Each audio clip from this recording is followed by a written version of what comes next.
Job analysis. Let's take a look at the definition.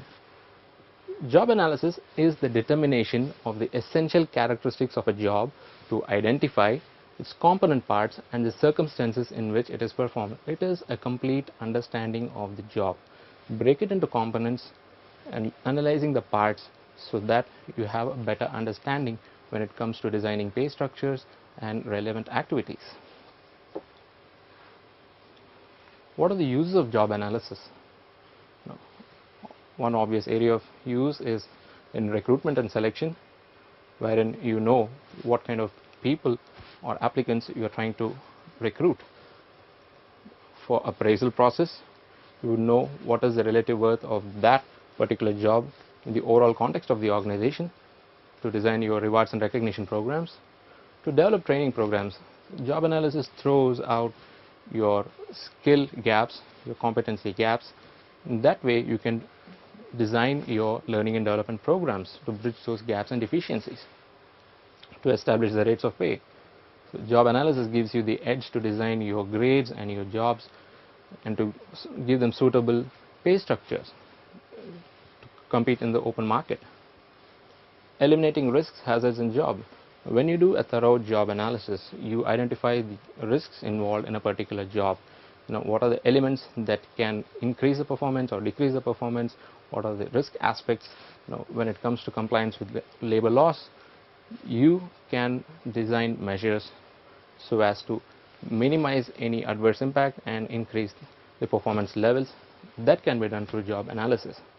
In organizational structure, when you're drawing the organization structure, job analysis gives you a complete idea of the various jobs involved in the organization which are necessary to put them in the right places, wherein you get a clean picture of the organization. Now let's take a look at the content of job analysis. Now, when you do a job analysis, it throws out the following: the initial requirements of the employee. What are the skills, the knowledge levels required from the employee, what is expected of him to do the job in the most effective manner. That is the first product of job analysis. Now, duties and responsibilities of the job. What is the specific duties and what are the other responsibilities when it comes to the job performance? Now, this is again a content of job analysis. Environment and conditions of the job. What is the environment in which the job is going to be performed? Is it a high risk environment? Is it a low risk environment or no? And conditions of the job. What is the level to which the candidate has to adjust his work performance? Social factors of the job. What is the status of the job? Is he going to interact with the public? What is the overall weightage given to the job in the organization? Is he reflecting the image of the organization through his job performance? These points gives you the content of job analysis. What are the methods of job analysis? How it is done in actual practice? Observation of working practices. It is the most simplest form wherein the job is observed. What a person does as part of his daily routine is observed and recorded. The minute details of the particular job is recorded so as to arrive at a decision on the components of the job and what is the right pay for the job. Questionnaires and interviews. If there is no time to observe and if it's a bit complex, the practice is to give questionnaires to the employee himself who's performing the job, who has a better understanding, and also to the supervisor or the manager who is directing the job activities. This will give you a clear picture of the job in its entirety. Now, diaries and timesheets. This is a method wherein you log in your daily activities. You keep a record of all your activities by maintaining timesheets. So what is the job performance in a particular week, in a particular day, and over a period of time.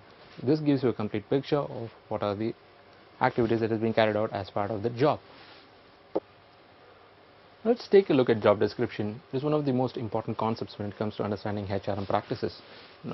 It is a broad description of a job or position at a given time. Now, if you take a closer look at the definition, it is a broad description. It leaves no room for ambiguity. So it is a broad description of a job at a given point in time. So it means it is dynamic, it is not static. So because the job descriptions vary over a period of time, the nature of job varies over a period of time in response to the market changes. It is a written statement of those facts which are important regarding their duties, responsibilities, and their organizational and operational interrelationships. It is a written statement.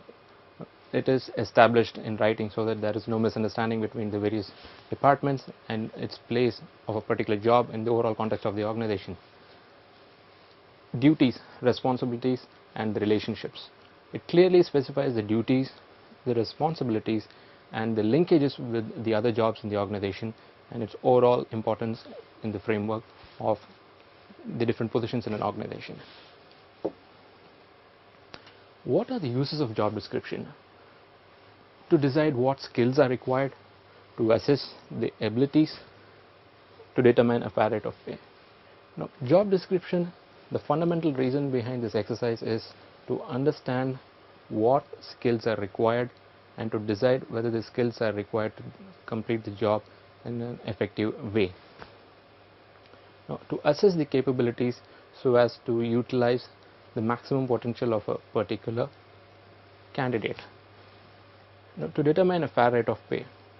Now, in establishing pay rates for the different jobs in an organization, job description gives you a complete idea as to the importance and the kind of environment in which it is carried out and the overall worth so as to give a fair pay to that particular job. What are the contents of job description? First and foremost is a job title. What is the job called? Job summary. In a few paragraphs it is outlined what is the nature of the job, what is the job expected to fit in the organization's overall picture, what is the nature of the job, job content, what is the day-to-day activity of the job, job holder's authority and responsibility, what is the level of power which the job holder enjoys and exercises, and what are his responsibilities towards his team and towards the other departments in relation with other jobs. What is the impact this job has on the other jobs and in the overall process. Working hours, basis of pay, and benefits. It needs to specify the working hours, the rate of pay, and the benefits which are tagged to this particular job. Opportunity for training, transfer, and promotion. What are the opportunities for this particular job holder in terms of training, in terms of transfer, and promotion and career progression. Objectives and expected results. Job description should lay down what are the objectives of that particular job and the expected results, so that when it comes to appraisal there is a clear understanding as to what has been performed over a particular period of time and to give a suitable rating, and which is followed by rewards and recognition. What are the limitations of job description? Now, it is often criticized that it is suitable for largely repetitive jobs and is not for dynamic jobs which is evolving over a period of time and it has to respond to the real-time changes in the business environment. So that is the first criticism. Jobs are constantly changing, job description is out of date. Most of the job description exercises are done at a point in time in history. So what happens is it is not revisited and it becomes static and stale. As the environment changes, you need to revisit the job descriptions and give a refreshing aspect to this job description so that it reflects the day-to-day performance of the jobs. Job descriptions stifle flexibility. Now, it tends to veer towards inflexibility because job holders might say that this is my job description, I'm expected to perform only these aspects of the job, and it kills the room for flexibility. So let's move on. Alternatives to job description. These are some of the approaches which are followed in some of the organizations to have a dynamic approach. Goal, competence, or accountability profiles.